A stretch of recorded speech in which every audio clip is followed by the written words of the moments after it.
Hello မင်္ဂလာပါခုဂျိုင်းဆက်နီးကိုပြောပါမယ်တကယ်လို့ရင်ကျဲကိုရင်ကျဲရပြီးသွားပြီဆိုလို့ရှိရင်ဂျိုင်းဆက်ရမယ်ပေါ့နော်ဂျိုင်းဆက်ရမယ်ဆိုလို့ရှိရင်အခုဒီမှာနမူနာလေးလုပ်ပြထားပါတယ်ဒါကအရှိပွင့်ကလေးပေါ့နော်အခုဒီပွင့်ကလေးကိုထိုးရင်းနဲ့ဒီမှာဒီနားကနေစထိုးတယ်ပေါ့နော်ဒီနားကနေစထိုးတော့ခုံးလေးထိုးပြီးဒီနားမှာဆက်တယ်ဒီဘက်နားကိုဆက်တယ်နောက်ပြီးတော့ဒီအနားကိုဆက်တယ်ဒီအနားကိုဆက်တယ်အဲ့ဒါပြီးရင်ဒီဘက်မှာပုံမှန်တိုင်းထိုးလာတယ်နော်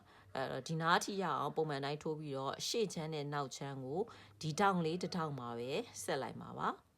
နော်ဒီနားထိဒီမှာနော်ဒီလိုမျိုးကြီးဆက်ကောင်းကောင်းနဲ့ဒီຢာတွေကိုသွားပိတ်ပြီးဆက်လိုက်လို့မရဘူးเนาะသွားပိတ်ပြီးဆက်လိုက်လို့ရှိရင်ကိုယ်တည်းကဝင်မရဘူးဖြစ်သွားမှာเนาะဆက်တဲ့ခါကျရင်ဒီအပွင့်လေးကိုဆက်တဲ့ခါကျရင်ဒီနာတနာနှစ်နာသုံးနာเนาะသုံးနာဆက်ပြီးရနဲ့